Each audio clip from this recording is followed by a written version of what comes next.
In terms of mobile broadband usage and standards, how does the Philippines fare with other countries, those who have gone ahead with the LTE rollout? Now let me start by saying that the Philippines mobile broadband plays an important role because most of the users here are connecting to the internet using a mobile device. That is very different to Western Europe or the United States, where people would have a PC at home and they have a fiber broadband connection or an ADSL subscription. And here in the Philippines, the broadband penetration on the fixed network side is not that high. And mobile networks are being used to connect to the internet not only because people like the mobility, but because there's no other option to connect to the internet. So a mobile network is the easiest way and the fastest way to connect to the internet. And in many cases, people do not have much choice. If they live outside the big cities, then fixed broadband may not be available. So mobile, to a large extent, in the Philippines has become a substitute for the fixed network infrastructure that is not always available. Now, in terms of LTE, LTE itself is a relatively young technology. So the networks that are in commercial operation today is in the United States and in Western Europe mainly. They are less than 2 years old. And from that perspective, the Philippines will be among the early adopters of LTE. So what we see happening here is quite important for us, and it's an early start of LTE within Asia Pacific and also within other countries outside Western Europe and the US. So the Philippines will be at the forefront of LTE within Asia Pacific. And the importance of that is, once more, to make up for the fixed network infrastructure that's not always available. So in the Philippines today, clearly we have a digital divide. So most people do have a mobile phone.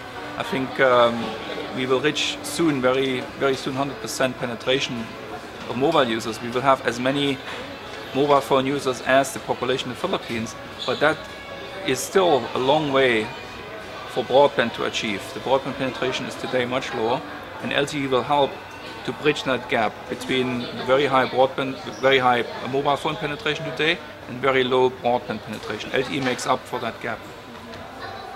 Aside from, you said, the high usage of mobility in data usage, what other unique, what is unique about, what other things do you see are unique in the Philippines in terms of usage patterns? Yeah. I mean, to start with, the Philippines, the average age here is very low, so it's a very young population. Unlike in my home country, the average age is 46. That's my age. I'm just about average for Germany. And new technologies get adopted a lot faster with a young population like that. And we saw that happening. So people here love mobile phones. People send text messages.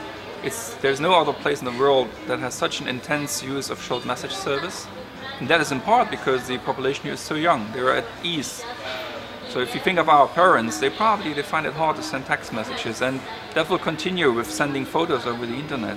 So a young generation in the Philippines definitely plays a role in a very fast adoption of new technologies such as mobile broadband and LTE. That helps definitely. And the second aspect that drives a faster adoption of mobile broadband in the Philippines is again that the fixed network infrastructure does not cater for each and every region, but only for the dense urban areas, the bigger cities. So both these together definitely will be a key driver in the Philippines. What do you think is key to LTE's adoption worldwide and locally? I think worldwide and locally, the importance is that the network infrastructure is being built, and we see the large companies like Globe and Smart are building their LTE networks.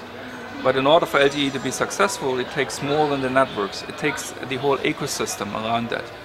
And the ecosystem starts with the device. So it's important that devices become available, and not just available, but also affordable. So the availability, the wide availability, different options of mobile phones, and the affordability is a key factor for the success of LTE. And secondly, I see LTE requires a huge amount of radio spectrum. So the performance of LTE depends on the assignment of radio spectrum, which is a regulatory task. So the second element in that ecosystem aside from the network and the handset, is clearly the regulatory environment. So the governments need to make available sufficient radio spectrum for LTE to work to its best. And we see these steps now happening, and we see that in several parts of the Asia-Pacific ecosystem, governments have gone ahead launching LTE auctions. So in India, for example, the government already conducted an auction about 2 years ago, so spectrum has been assigned. So that is a clear success factor, the early adoption of LTE standards plus the availability of sufficient radio spectrum. When do you see 4G LTE surpassing or equaling that of 3G's reach, if at all? Yeah, it will. So what we see is that probably LTE, like I presented this in my presentation today, you saw that the LTE adaptation curve is a lot steeper than what we saw in 3G. So 3G took a very long time to succeed and to surpass eventually 2G. The reason here was, again, the ecosystem. The devices were not really available, and those that became available were not affordable. And at the same time, I think the whole industry was not really prepared for mobile broadband. Mobile broadband was something that people had to learn and make part of their life. Today, mobile broadband is part of our life, so whenever there is an offering, we would like to have it. And secondly, we see the devices becoming available very quickly, and they're also affordable. So probably I would see that 3G, there is still some growth. UMTS will still grow a bit, but the largest part of the growth will be LTE, and probably LTE will surpass the 3G in about 5 years from now.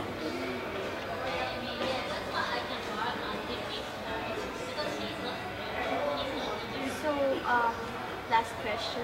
What would this mean to mobile broadband? Of course, you said it, most of you said it earlier in the presentation. Just to reiterate the question, adoption of LTE, successful adoption of LTE in the Philippines, what would this make for mobile broadband? Now, I think the most important thing is that mobile broadband is not only becoming available to everyone, even in remote areas. So first is the availability of mobile broadband in each and every corner of the Philippines, and we have still a number of remote areas where broadband is not available, neither fixed nor mobile. So I see LTE connecting the unconnected in the remote areas.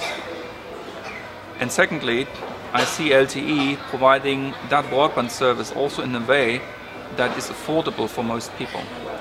So I think in the Philippines is a country where many people, many subscribers make a conscious choice between topping up their prepaid subscription or having a good meal for lunch.